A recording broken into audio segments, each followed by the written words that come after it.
Disculpe, profesor. ¿Ya mandó el enlace? ¿Perdón? ¿Ya mandó el enlace, profesor?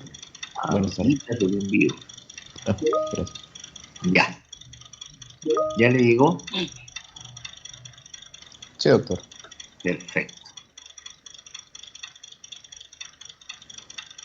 Gracias por el saludo, María Isabel. Doctor, disculpe, aparece presionar en vez de escribir el correo institucional. No nos deja escribirlo. Puso una tipo encuesta. No hay espacio para poner el correo. Ya. Voy a mandar nueva otra entonces, no se preocupe. Sí se puede, tienen que apretar la bocina. Sale para marcar respuesta, no sale para hacer nombre de correo. ¿Qué pasó? Buenas tardes.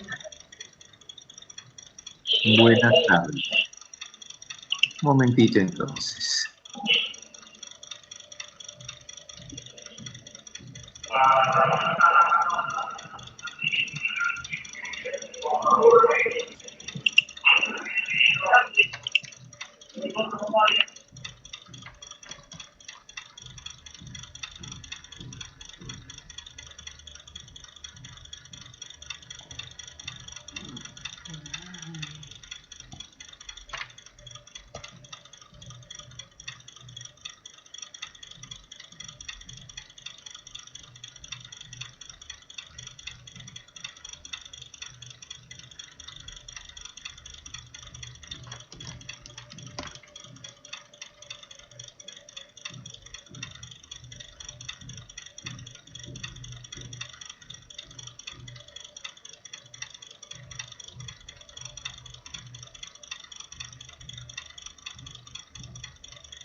¿Qué caramba?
Aló.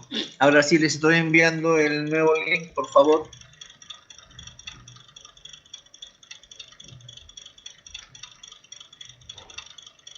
Ups.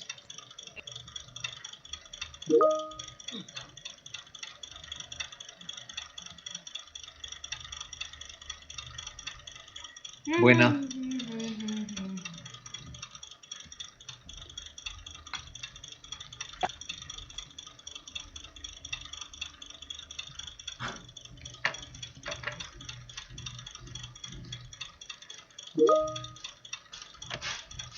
Ese es el primero que envié. He enviado un segundo.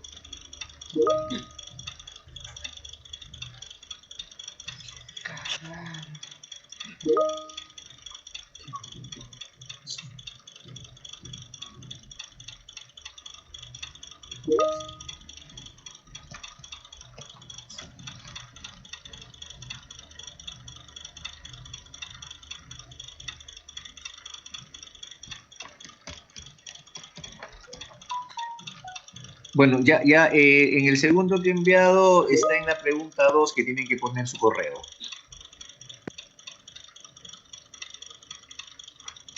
Sí.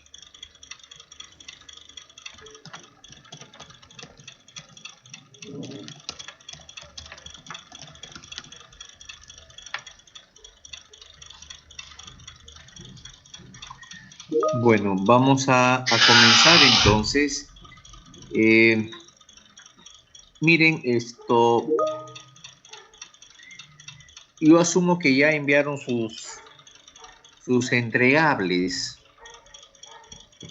¿no? Que tendré que revisarlos este fin de semana. Hay algunas preguntas que me hicieron algunos alumnos por ¿cómo se llama? Por correo. Y es la siguiente. Si bien la nota es grupal, por ejemplo, son 5 alumnos, la nota es para los 5 porque se supone que los 5 han trabajado. Pero ocurre siempre que a veces hay 4 que trabajan y 1 que no trabaja. De tal manera que cuando eso ocurra, cuando ustedes envían el trabajo, solamente envían con el nombre de las personas que trabajaron. Si el grupo son 5 y solamente me envían 4, yo voy a verificar a esos 4 una nota grupal y a la otra persona que no lo inscribieron, sencillamente queda con 0. Por eso que tienen que tener mucho cuidado cuando ustedes colocan los nombres de los integrantes del grupo, que tienen que ser del grupo que está establecido por la universidad. Porque el hecho de que me pongan a un alumno, por ejemplo, que es del grupo 10 y quiere estar en el grupo 11 y se pasa al grupo 11 y manda sus trabajos con el nombre en el grupo 11, como en el grupo 11 no existe ese alumno, yo no lo voy a poder calificar. Y a veces se confunden, me ha llegado un mail de un grupo que se han confundido. Por esta vez voy a aceptar eso. Pero repito, verifiquen sus grupos. ¿Cuál es el problema? Yo tengo una lista con 124 alumnos. Y el primer seminario, que fue la semana pasada, he tenido 144 asistencias. O sea, tengo 20 alumnos de más. No sé cuánto presentarán ahora y no sé si me habrán aumentado o no el número de alumnos. Pero eso ya lo veremos más adelante. ¿Alguna pregunta de ustedes para comenzar el seminario de una vez? Ninguna, muy bien, así me gusta. Entonces, paso rápidamente a una explicación sobre lo que nos interesa.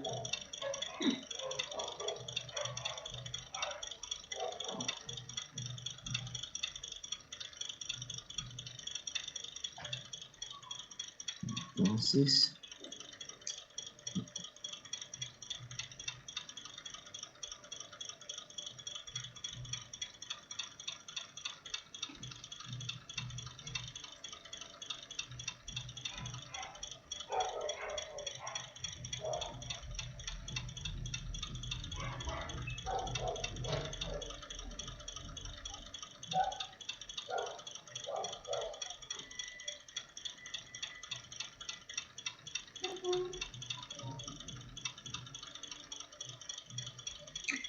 ni hablar. ¿Pueden ver la presentación? Sí, doctor. Sí, doctor. Sí, doctor. Sí, profesor. Correcto, correcto. Vamos a comenzar. Miren,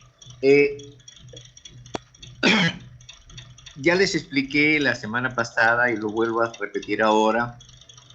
El seminario viene de semen, que es creación. O sea, un seminario es una creación intelectual del grupo que se ha juntado para hacer un tema. Eso quiere decir que no existe un esquema estandarizado para hacer un seminario, porque no se puede parametrar la mente de los alumnos. Solamente, yo les decía a ustedes, como cuestión metodológica, siempre un seminario tiene que ir con bueno, aparte del nombre, la definición, la clasificación o la composición que ustedes quieren, y luego viene lo que nos interesa a nosotros, los mecanismos fisiopatológicos. Y de ahí los mecanismos fisiopatológicos probablemente vengan algunas, de repente, escalas, mediciones que nos van a ayudar. Hasta ahí queda nuestro capítulo. Los diagnósticos, las imágenes podrán ser referenciales, pero sencillamente esto. Lo que necesitamos es situarnos en la fisiopatología del proceso que vamos a ver, ¿no? Por eso es la idea. En el transcurso de la conversación, si alguien tiene alguna duda, no hay ningún problema, o quiere una aclaración, sencillamente levanta la mano o prende su micro y me hace la pregunta respectiva para tratar de desarrollar el tema lo más rápido posible. Entonces, vamos a entrar. Miren ustedes, como verán ahí, lo que tenemos nosotros es la sustancia reticular, que es la encargada de mantener o permitir que los estímulos viajen del mesencéfalo hacia el cerebro y la corteza para que la persona tenga lo que se ha llamado la conciencia. De tal manera que alteraciones metabólicas me van a dañar esa zona del mesencéfalo, o alteraciones estructurales que pueden ser directas o que pueden ser indirectas. La semana pasada hemos visto nosotros los accidentes cerebrovasculares, isquémicos y hemorrágicos.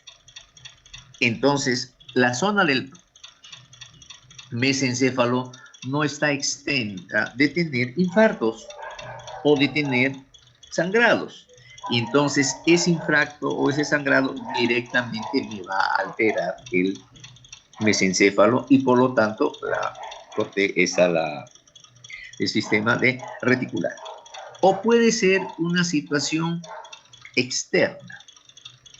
El aumento de presión intracerebral, intracraneal, va a generar de que ese mesencéfalo sea primero presionado y finalmente se va hacia un lado derecho o izquierdo, y entonces se produce la herniación. Y al haber herniación vamos a tener nosotros problemas para que los estímulos pasen de mesencéfalo hacia corteza y la persona sea consciente en relación a su medio ambiente y su medio interno.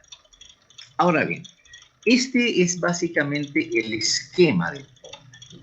Es decir, una agresión estructural, un tumor, una hidrocefalia, ¿no? Una hemorragia, una zona isquémica, o difusos. ¿Y a qué se refiere difusos? A problemas metabólicos. Un paciente que está haciendo uremia, un paciente que tiene un coma hiperosmolar, un paciente que ha sido sedado excesivamente, o un paciente que se ha sometido a uso de drogas, ¿no?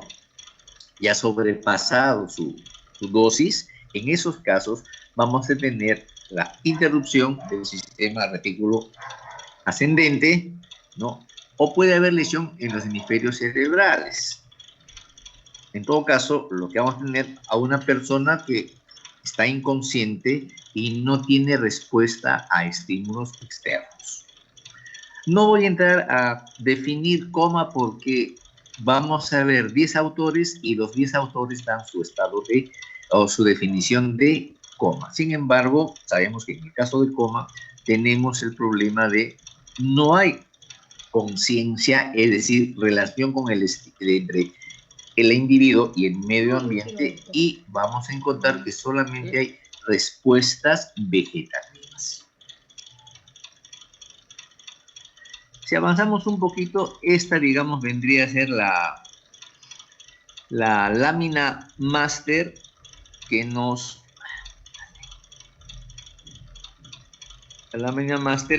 ayudaría a ver el gran problema. Es decir, podemos trabajar de cualquier parte y vamos a empezar a ver, ¿no? Entonces vamos a tener, un poquito cambiamos el...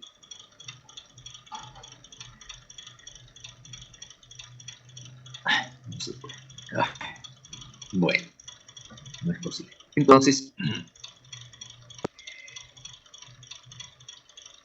cuando uno hace la evaluación del coma, vamos a ver que de acuerdo a los signos o síntomas que presente el paciente, uno puede hacer lo que se llama la topografía de daño o topografía de lesión.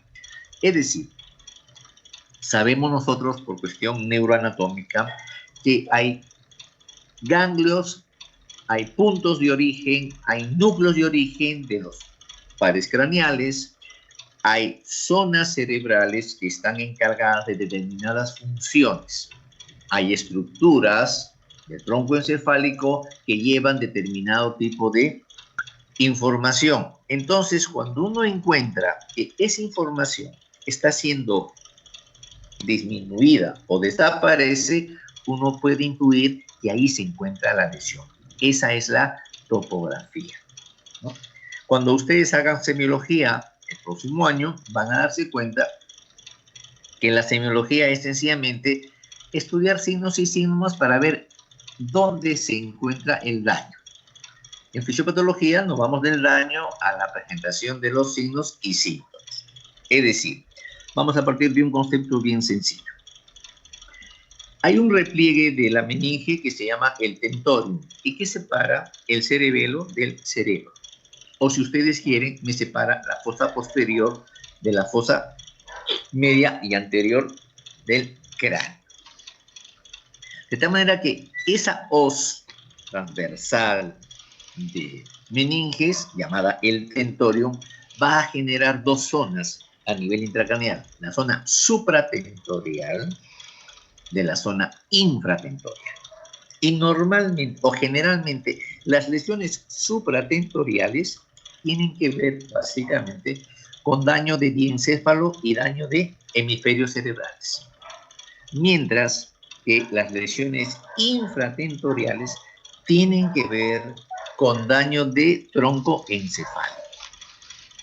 Y si en el tronco encefálico están los núcleos de origen de los pares craneales, entonces, de acuerdo a dónde se ha producido el daño, uno puede darse cuenta, ¿no?, por la alteración de la función de los pares craneales, donde es que este proceso o este problema ha comenzado.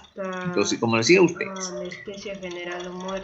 las lesiones estructurales, tumores y las lesiones difusas, en caso metabólicas, van a traer problemas al sistema reticular ascendente. Y eso a que me va a llevar a una disminución de las funciones neuronales. Pero ese daño a su vez me trae un daño funcional.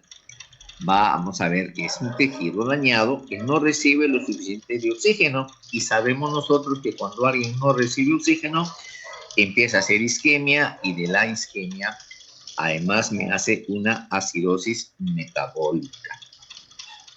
Y si tengo acidosis metabólica, tengo superóxidos, y eso me genera daño de las bombas de la membrana celular, y eso me va a dar el edema.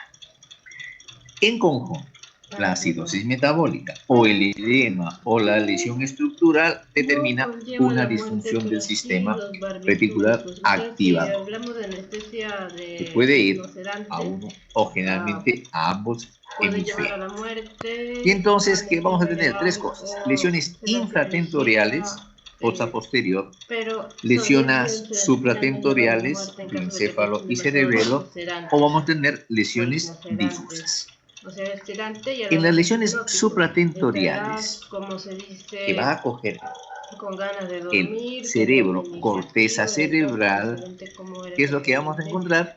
Alteraciones sensitivas y motoras localizadas, dependiendo de dónde sea la zona. Vamos a encontrar afasia, afasia de Broca, dependiendo si es hemisferio derecho o si es hemisferio izquierdo, y la persona es zurda o es diestra. ¿No? Va a haber alteraciones en el comportamiento y puede haber convulsiones.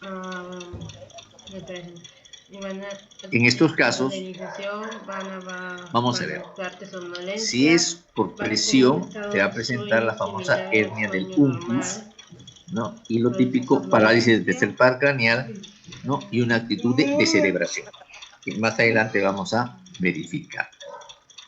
O puede haber una hernia central, daño de inicio de encéfalo, y aparece en la región de Cheyne-Stokes, o la miosis, pupilas completamente contraídas, ¿no? Y una hipotonía general.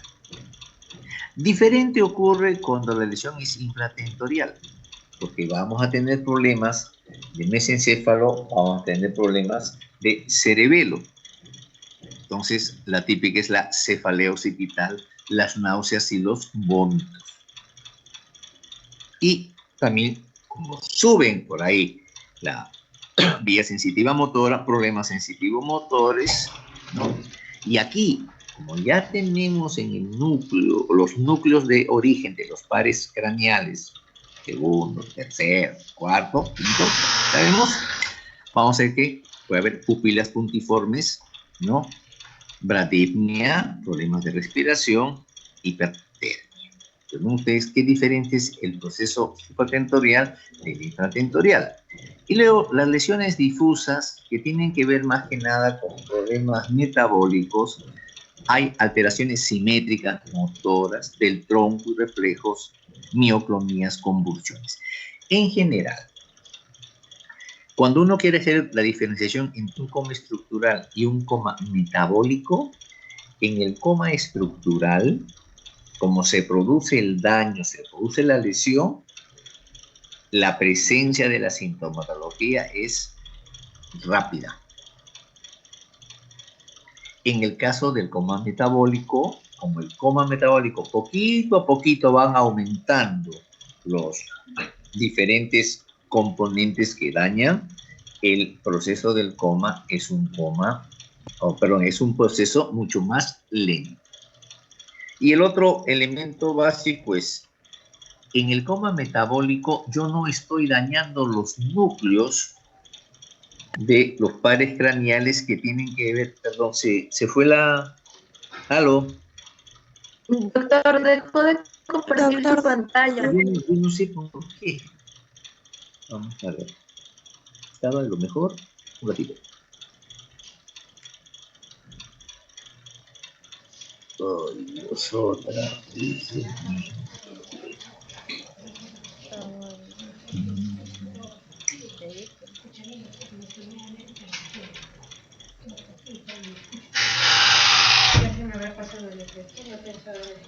¿Se puede ver?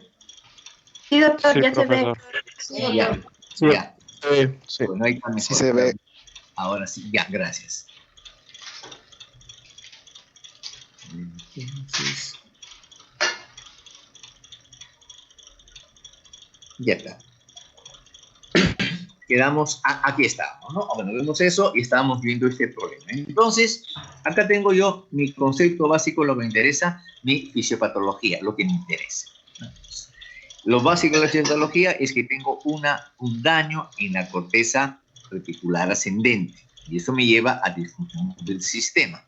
Y estábamos viendo que topográficamente o era un problema infratentorial o era un problema supratentorial.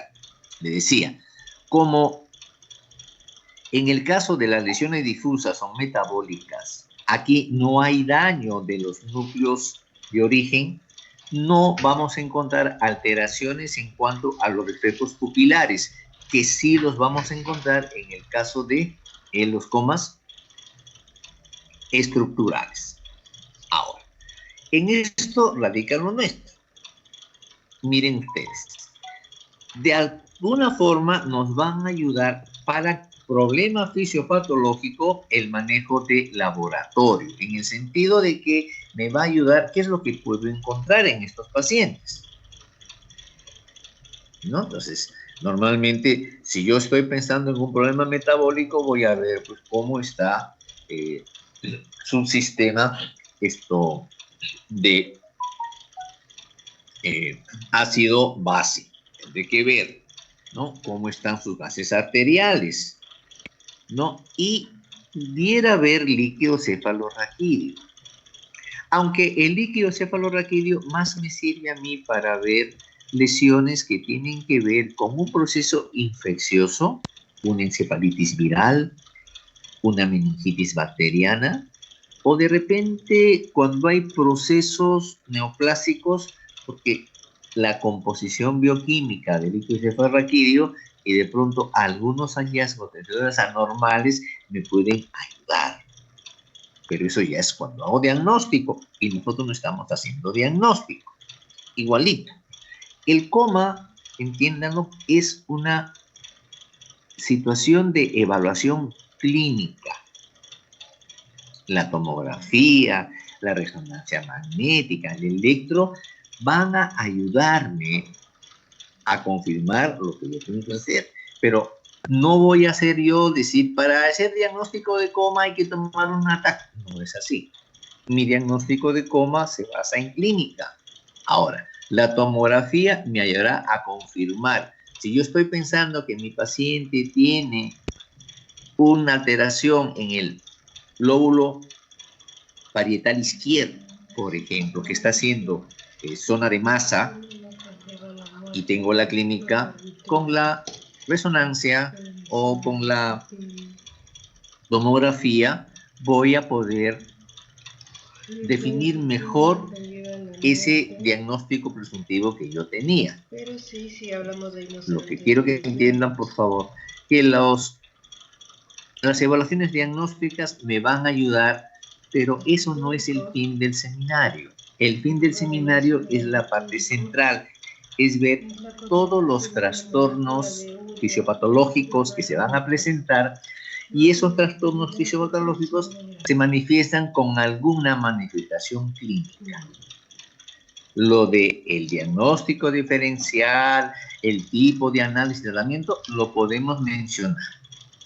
Al final del seminario, ¿qué es lo que se tiene que saber? ¿Qué cosa es el coma? Segundo, ¿cuántos tipos de coma tengo? Tercero, ¿cuál es la fisiopatología del coma? Y cuarto, diferencias, por ejemplo, entre coma estructural, el coma metabólico, y del estructural, si ustedes quieren, el supratentorial o el infratentorial. Con todas las manifestaciones clínicas. Hasta ahí sería nuestro concepto básico para la parte de fisiopatología. Ahora, vamos viendo. Si ustedes se pueden empezar, ¿por qué les pongo esto? Porque de acuerdo a los patrones respiratorios, es que uno fácilmente puede darse cuenta la topografía o dónde es el coma. Por ejemplo, la bendita respiración de Cheyne-Stokes, ¿no? Donde tenemos un paciente que empieza a hacer un aumento de la frecuencia y luego apnea. Otra vez aumento de la frecuencia. La típica respiración de Cheyne-Stokes, como ven ustedes aquí, eso corresponde fundamentalmente a Beyoncé. La respiración de Kussmaul, que es una respiración jadeante todo el tiempo, como ven ustedes, corresponde a la zona de diencéfalo-mesencéfalo. Mientras que si me voy más abajo, número 3, la típica respiración de Biot. Y como yo les digo a mis alumnos siempre, para que no se olviden, bulbo se escribe con B de Biot. entonces la respiración de Biot es una respiración típica del bulbo. Entonces, por esa evaluación del patrón respiratorio, yo puedo saber si tengo un nivel en bulbo, en protuberancia, en mesencéfalo o en diencéfalo. Pero, como decía, lo más importante corresponde al juego de la evaluación de reflejos pupilares o no. Entonces, como ustedes acá, si ven a mi paciente está en coma y veo que las dos pupilas están mióticas, eso significa que es un daño de diencéfalo. ¿Qué patología generó eso? No se hagan problemas. Lo que nos interesa en fisiopato dice, aquí tengo un daño diencéfalo. Cuando hagan clínica neurológica, dirán qué tipo de lesiones se pueden dar ahí. Para nosotros me interesa. Tengo daño en diencéfalo, ¿cómo sé? Evalúa al paciente y las pupilas están completamente puntiformes. Miosis. ¿Correcto? Sí. Un poquito más abajo, voy viendo, ahorita lo daño más abajo, en este caso voy a evaluar al paciente y se encuentra que las pupilas están completamente dilatadas, ¿no? Entonces, estamos hablando de un problema a nivel de mesencéfalo. Si sigo bajando, ya estoy a nivel de protuberancia, voy a ver que las pupilas, como les he puesto ahí bien claro, ¿no? Son puntiformes y tienen respuesta a la luz. Y si finalmente tengo un daño que es mucho más abajo, daño vulvar, tendré las pupilas mediáticas sin respuesta a la luz. Lógico que así estamos haciendo un estudio exclusivamente de memoria puro, ¿no?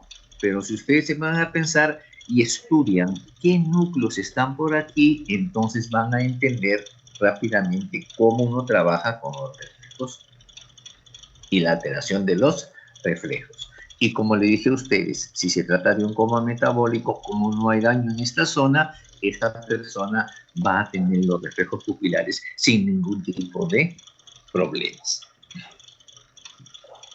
Luego, algo más importante que siempre le toman ustedes, que tiene que ver cómo manejamos o cómo hacemos la evaluación de los movimientos oculares para saber dónde se encuentra la lesión, ¿no? Y básicamente esto tiene que ver para ver el tronco encefálico. El primer ejemplo es este de acá que está, el famoso movimiento de ojos de muñeca. Es decir, en una persona que no tiene daño, cuando le mueve la cabeza hacia un lado, ¿no? Los ojos se mueven en dirección, ¿no? Contraria al movimiento de la cabeza. Es decir, si yo muevo la cabeza a la derecha, los ojos se moverán a la izquierda y eso me indica que estamos en una persona que no tiene daño. Pero en el caso 2, como ven ustedes, van a ver, ¿no?, que se mueve la cabeza hacia el lado derecho y también los ojos se mueven hacia el lado derecho. Eso me está diciendo, ¿no?, que acá sí tengo yo daño que corresponde a el tronco encefálico, ¿no? Y en el tercer caso, cuando queremos tener una mala evidencia, lo que se hace el estímulo con el agua, ¿no? Se le coloca agua fría al paciente y lo que vamos a ver que se empieza a ver un movimiento tipo zigzag, un nistagmo que me indica que tenemos daño en tronco encefálico. La otra forma de poder evaluar, y esto es importante porque es la posición de decorticación y la posición de descerebración. Ven ustedes, cuando tenemos un paciente que tiene flexionado los brazos, estirada los miembros inferiores, ¿no?, en ese caso, esto se llama una actitud de decorticación. ¿Qué ocurre con este paciente? Como ven ustedes, el daño es un daño alto, se media encéfalo. Contrariamente, tenemos otro paciente que está echado las manos en prono y generalmente los 4 dedos están rodeando al dedo pulgar. Esa típica viene a ser la posición de descerebración y que básicamente indica una falla o un daño a nivel mesencéfalo, de corticación y descerebración. Y básicamente eso era un survey para ustedes en cuanto se refiere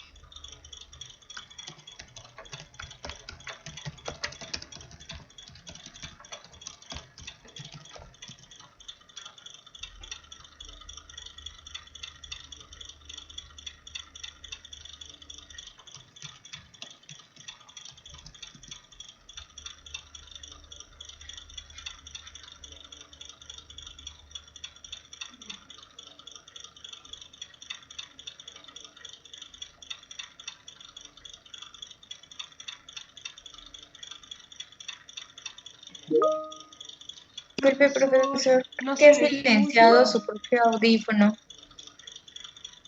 Su audífono. Creo que alguien lo ha apagado. Doctor, se ha silenciado.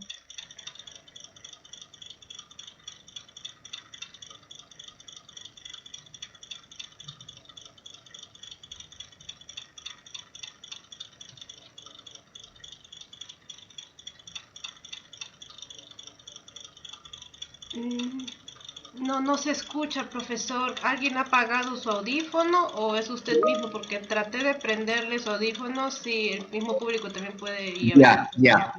¿Está bien? Ya, ahora sí me escuchan. Sí, Sí, doctor. ya. Ya se lo escucho. Pero había un sonidito, pero ya pasó. Bueno, esto... Oh.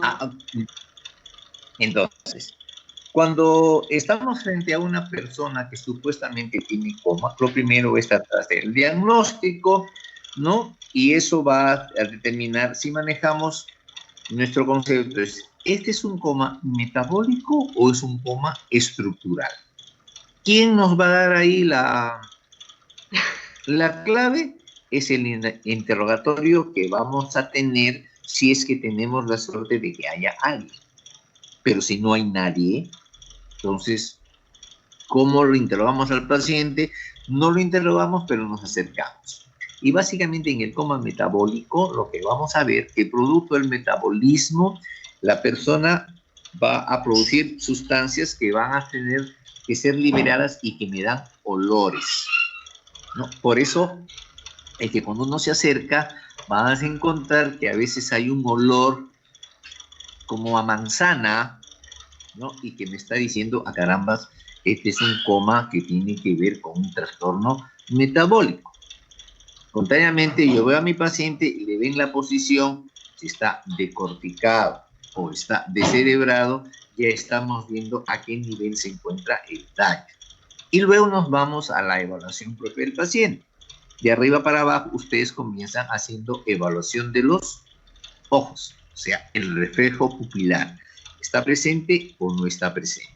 En fisiología, ustedes han visto todos los reflejos, el reflejo corneal, el reflejo pupilar, el reflejo fotomotor, y que está en relación con los pares craneales que tienen que ver con movimiento del iris, el movimiento de los músculos del ojo, y entonces ustedes pueden decir, ah carambas, el daño lo tengo en este lado o lo tengo en este otro lado.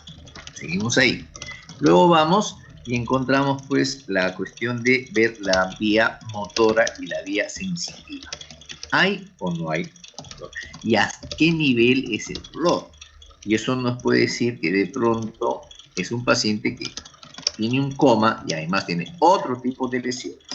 Les hablaba de la vía motora. Básicamente, la vía motora tiene dos grandes neuronas. La motoneurona inferior y la motoneurona superior. Y sabemos además que hay una decusación de las vías motoras.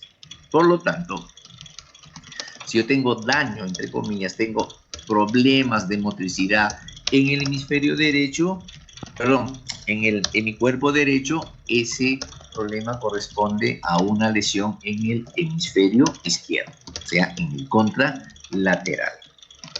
Pero el segundo problema es, ¿y daño de qué motora es? ¿De qué neurona es? ¿La neurona inferior o la neurona superior? Y en ese caso recurrimos a hacer el reflejo. Y vamos a ver nosotros que cuando la persona tiene daño de la motoneurona inferior, el reflejo aumenta, porque no tiene quien le haga la acción contraria. Entonces, una cosa es tener una parálisis hipertónica y otra cosa es tener una parálisis hipotónica, que me está diciendo que el daño está totalmente diferente si es motoneurona inferior o si es motoneurona superior. ¿No? Luego ustedes tienen ya definido, el problema es qué tanto de coma tiene o cómo califico el coma. Y ahí existen un montón de escalas. La más conocida, la que tienen que aprenderse, la que siempre van a manejar, es la que más se utiliza, es la escala de Glasgow. Pero, por favor, la escala de Glasgow no diagnostica coma. La escala de Glasgow me va a calificar a un paciente que está en coma. O sea, no pueden decirme ustedes, porque tiene Glasgow 5 es un coma. No, no, no. Un paciente que tiene coma ha sido evaluado y se encuentra que tiene un valor de 5 o 6 de coma. Hay otra serie de escalas. No se hagan mucho problema para eso. A mí me interesa básicamente el hecho de que sepamos de que la escala de Glasgow bien definida me ayuda. Y por favor, los valores, porque no existe Glasgow 2 ni Glasgow 1. Sin embargo, a veces en el examen con un paciente con Glasgow 2 corresponde a coma profundo y mucha gente marca que sí. Y Glasgow, vamos a ver, el mínimo valor de Glasgow es 3 y de ahí subiremos pues hasta 15, que se supone que todos los que estamos conscientes los tenemos. Ahora, pueden incidir ustedes en su seminario que los exámenes auxiliares nos van a ayudar y básicamente el diagnóstico por imágenes, ¿no? Electroencefalograma, que tanto tiempo se usó, en la actualidad tiene un uso mucho más restringido, que es totalmente importante cuando hablamos de muerte cerebral, que es el otro concepto que van a tener que meditar ustedes. ¿Qué cosa es muerte cerebral? ¿No? Pero en la actualidad, el diagnóstico por imágenes, primero, la tomografía axial computarizada nos dio muchísimo más luz a los diagnósticos. Vino la resonancia magnética, que nos permite cortes muy finos, ¿no? Y queda luego la punción lumbar para ver cómo está ese líquido, la celularidad y la bioquímica, que nos va a dar ideas del diagnóstico. Normalmente vamos a encontrar de que esos exámenes para la parte fisiopatológica no nos ayudan mucho.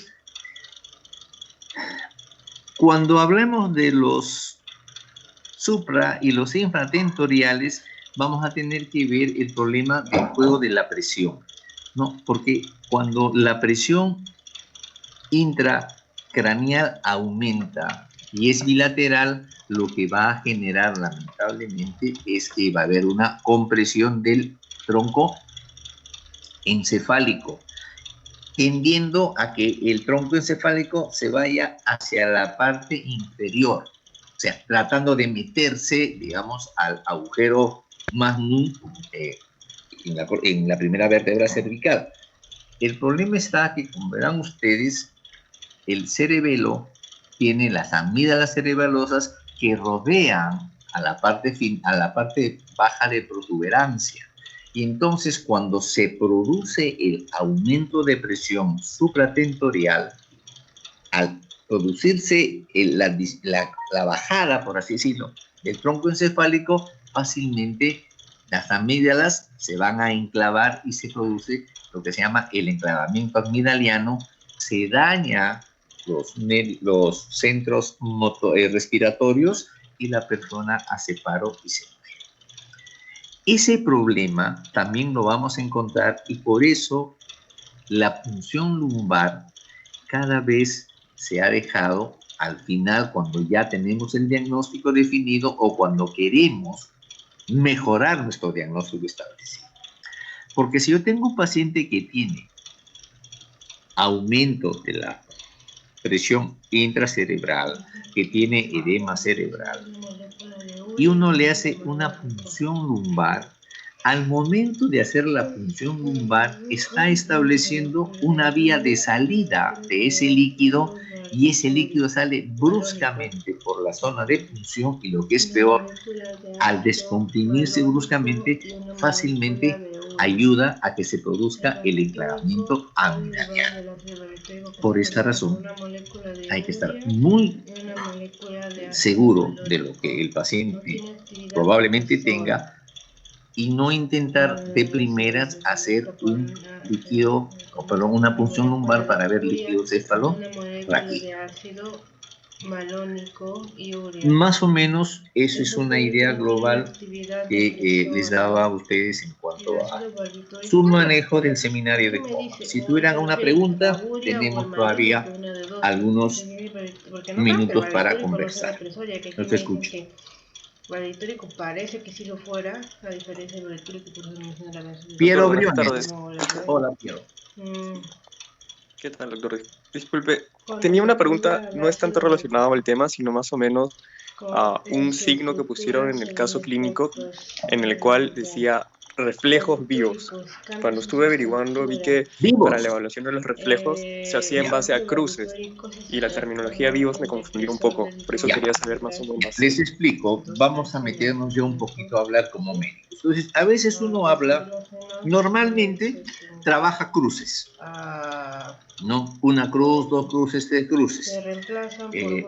Y las pones sobre otro número de cruces, o sea, esa es una calificación que uno hace, ¿no? Si, por ejemplo, mi máxima valoración de un reflejo es 4 cruces, entonces si yo pongo una cruz sobre 4 cruces, quiere decir que esa persona tiene un reflejo bastante disminuido. Si le pongo 2 cruces sobre 4 cruces, quiere decir que ese paciente tiene buen reflejo, un reflejo normal o adecuado. Si le pongo 3 cruces sobre 4, aguanta. Esto tiene el reflejo ligeramente aumentado. Y si le pongo 4 sobre 4, este paciente está con hiperreflexia. Esa es una forma de calificarlo. La otra forma lo califican como reflejos normales, reflejos disminuidos o reflejos vivos. O sea, reflejos vivos se refiere a que son aumentados en cuanto a intensidad, lo que vendría a ser una hiperreflexia.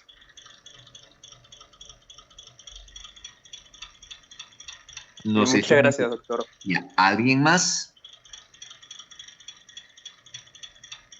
Así me gusta que hablen bastante. Parece que tienen daño de la zona de Broca, que no hablan. Están con la fase, a ver acá y a ver una participantes. Nada. Nadie quiere preguntar nada. Vamos. Hola, estoy levantando la mano. Pero no te veo. Ya, dime quién eres. Nayeli Borjas. A ver, dime. Sí, mi pregunta era en cuanto a coma metabólico, como mencionó, pues no hay, digamos, una lesión en el reflejo pupilar, pero habíamos visto, por ejemplo, en nuestra clase de farmacología de que en caso de sobredosis por opioides, las pupilas estaban mióticas y no reactivas. Entonces quisiera saber otros casos en los que en un coma metabólico sí hay afectación de las pupilas. No, perdón. Cuando yo te hablo de coma metabólico, estoy hablando de elementos metabólicos que el cuerpo produce. Cuando tú le das a un paciente opioides, le das narcóticos, le das sedantes en exceso, eso es un coma farmacológico. Un coma metabólico. ¿Me entiendes? O sea, dentro del metabolismo normal del cuerpo va a haber alguna alteración que te lleva al coma. Por ejemplo, tú tienes un paciente que tiene insuficiencia renal. La insuficiencia renal, ¿qué va a generar? Incapacidad para que ese riñón pueda depurar compuestos nitrogenados. Y cuando los compuestos nitrogenados aumentan en el organismo, el nitrógeno fácilmente difunde al sistema nervioso central, a corteza cerebral, lo que te va a generar primero es un estado de confusión y después un estado de coma. Ahí tú vas a tener un paciente coma urémico porque tiene la urea elevada, ¿no? Pero en ese paciente sus reflejos se van a mantener conservados. En el caso de un paciente que tiene diabetes, ¿correcto? ¿Qué problemas tengo con el diabético? Dos tipos de comas. Puedo tener un coma hiperglicémico o un coma hipoglicémico. Es decir, si mi paciente tiene su diabetes, sabemos que la glucosa en sangre, dentro de valores normales, no tiene valor osmolar. Pero cuando aumentan los niveles de glucosa, 180, 200, 350, 500, 700, decirlo, esa glucosa sí tiene carga osmolar. Y saben ustedes que la osmolaridad del plasma está entre 275, 280, 250 miliosmoles. Conforme el paciente diabético aumenta su cantidad de glucosa, la osmolaridad del plasma aumenta. Y si nos vamos a nivel cerebral, vamos a tener una neurona con osmolaridad normal y un flujo sanguíneo que está a lo largo de esa neurona que es hiperosmolar. Y sabemos por química que los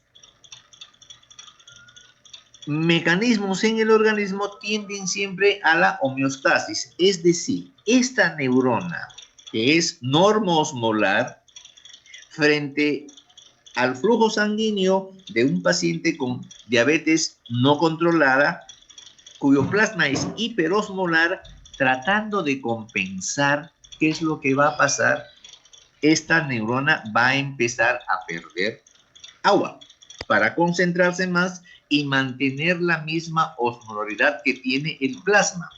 Y esta deshidratación, entre comillas, de la neurona es la que va a generar en el paciente el coma hiperosmolar. Contrariamente, yo tengo un paciente diabético que se coloca su insulina. Y como él se siente mal, cree que que necesita insulina y se coloca mayor cantidad de insulina de la que necesita. Y como se coloca tanta insulina, la glucosa que tenía en sangre por ese exceso de insulina pasa directamente a sus células, pero de todo el cuerpo menos del cerebro, porque las neuronas no necesitan de insulina para ingresar la glucosa hacia su interior. Entonces, si este paciente se ha puesto un montón de insulina, toda la glucosa va a ser llevada a las células del organismo y cuando llegue la circulación a nivel cerebral, esa sangre no tiene glucosa. Y como no tiene glucosa y la célula necesita glucosa para poder funcionar, esa célula hace disfunción y la persona entra en coma. Entonces tengo los dos extremos de coma. Entonces a mí me traen un paciente diabético en coma. Mi pregunta es, ¿este es un coma hiperosmolar o es un coma hipoglicémico? Algunas cosas importantes. Cuando un paciente es diabético que hace su coma hiperosmolar, quiere decir que ese paciente, como no tenía glucosa para utilizar en su energía, ha utilizado la vía de los cetoácidos y está eliminando cetonas o ácido acético por el aliento, lo que le da ese olor a manzanas. Entonces yo me acerco en el paciente en coma, lo huelo y huelo a manzanas y digo, señora, ¿su paciente es diabético? Sí, doctor. Ese es un coma hiperosmolar cetoacidótico. Pero de repente estoy resfriado, no puedo leer a mi paciente y no hay nadie que me informe. Solo me dicen, es un paciente diabético, es un paciente con hiperosmolaridad o es un paciente hipoglicémico. ¿Qué hago ahí? Me acuerdo de mi fisiología y le digo, agarro al paciente y le pongo a la vena glucosa o al 33%, una ampolla. Si mi paciente es un paciente hipoglicémico porque le han puesto mucha insulina y al pasarle glucosa yo directamente a la sangre, esa glucosa llega al cerebro y el paciente se despierta o mejora. Con eso he hecho mi diagnóstico que es un paciente con hiperglicemia. Y si contrariamente lo que el paciente tenía era un coma hiperosmolar, el hecho que le ponga un poquito más de glucosa no le va a generar daño y no voy a modificar para nada su estado coma. Entonces, por ejemplo, ahí tienen ustedes, por eso la historia clínica sí nos interesa a nosotros, ¿no? O puede ser el caso, por ejemplo, de una mamá, de una mujer que tiene cáncer de cuello uterino. ¿Y qué tiene que ver el cáncer de cuello uterino con el coma? ¿Por qué hace coma? Porque si pueden empezar ustedes, si recuerdan su anatomía, a los costados del cuello uterino, en la unión con el cuerpo, a 1 centímetro, están los uréteres. Y si una mujer tiene cáncer de cuello uterino y este cáncer avanza hacia los parametrios, va a rodear y va a encerrar en ese tejido canceroso a los uréteres y termina por cerrarlos. Y si me cierra los uréteres, ese riñón va a empezar, bueno, está filtrando normalmente, pero no deja que esa orina filtrada salga. Por lo tanto, el uréter empieza a llenarse de orina y esa orina empieza a aumentar su presión intrauretral, que avanza y se va a los cálices. Y va a llegar un momento en que la presión intrauretral va a ser mayor que la presión de perfusión glomerular y ese riñón deja de funcionar. Y si el riñón no funciona, los compuestos nitrogenados se elevan y la paciente entra en coma.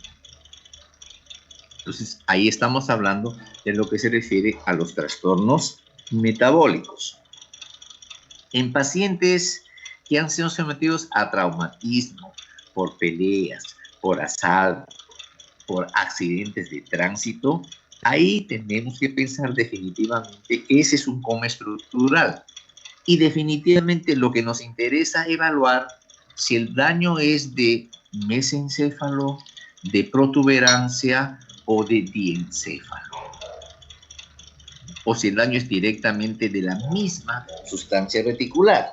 Y les pongo un ejemplo bien sencillo del problema desde el punto de vista metabólico. Todavía ustedes creo que son o han conocido o han escuchado las canciones de Cerati. Cerati tenía la mala costumbre de fumar 3 cajetillas diarias de cigarro. Y más adelante veremos los daños del cigarro. Pero lo que ocurrió con nuestro amigo Cerati es que él hace una hemorragia mesencefálica y se daña toda la zona reticular, motivo por el cual entró en coma. Pero como se dañó la sustancia reticular, no hubo forma de recuperarlo y luego de varios años de coma, terminó muriendo. Muy diferente de lo que le pasó a Schumacher, un corredor alemán de Grand Prix, que en un accidente sufre golpes y tiene traumatismos encefálicos. y entonces como tenía los traumas, entra en coma. Ahora, y hemos visto la semana pasada que un paciente que tiene daño cerebral, lo que va a hacer es botar glutamato, botar un poco más de calcio, lo que determina mayor estimulación y estimular a una célula nerviosa dañada solo condiciona que termina muriéndose o por apoptosis o por necrosis. Hemos visto la semana pasada. Entonces, la idea para mantener tejido que no está adecuadamente irrigado, no tiene buen oxígeno, es evitar que ese tejido tenga actividad. Por esa razón van a ver ustedes que muchos pacientes que tienen accidentes con daños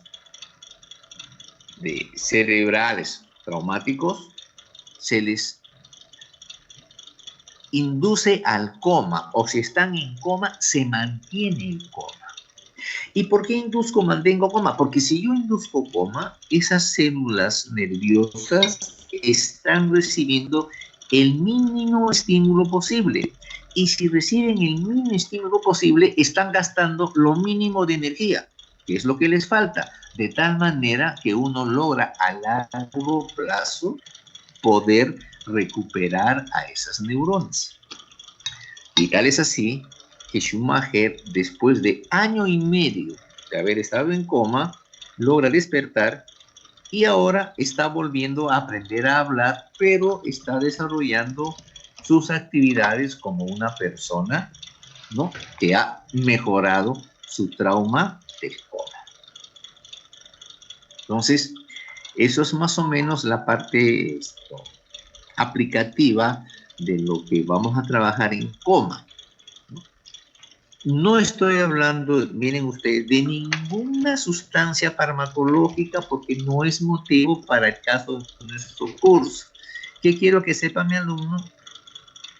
Es el coma, la clasificación del coma, la calificación del coma y luego la topografía del coma. Y eso lo vamos a hacer de acuerdo a la sintomatología que presente el paciente, que nos va diciendo dónde es el daño, y en base a eso que lleguemos al diagnóstico perfecto es un sueño que por ahora no lo vamos a tener, pero que en los siguientes 4 años de carrera sí van a poder ustedes desarrollar sin ningún tipo de inconvenientes.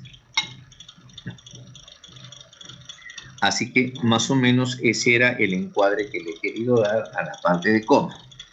¿Alguna otra pregunta? Dime. ¿Aló? No, dije gracias. Ah, ya, te escuché. Bueno, entonces, dicho esto, voy a dar por finalizado todos ya pasaron su asistencia, ¿verdad? Y por favor, hoy día no caigan en coma si es que el Perú pierde frente a Paraguay. ¿No? Cualquier cosa, me inscriben al mail de la universidad y por ahora agradezco la asistencia y algunas preguntas que tuvieran y nos vemos el próximo jueves. Buenas tardes, alumnos. Pasen una bonita semana. Hasta luego, doctor. Muchas gracias. Hasta luego. Gracias, Perú. doctor. Gracias, doctor. Muchas gracias, doctor. Hasta luego. Gracias, doctor. Nos vemos. Chao. ¡Que gane Perú! Que gane Perú. ¡Vamos, Perú! Cuidado con el coma. Suerte, muchachos. Arriba el Perú, carajo. Gracias, doctor. Malcriados. ¡Vamos, Perú! ¡Vamos, Perú! Gracias, profesor. Doctor, que tenga buena tarde. Se llama el por favor.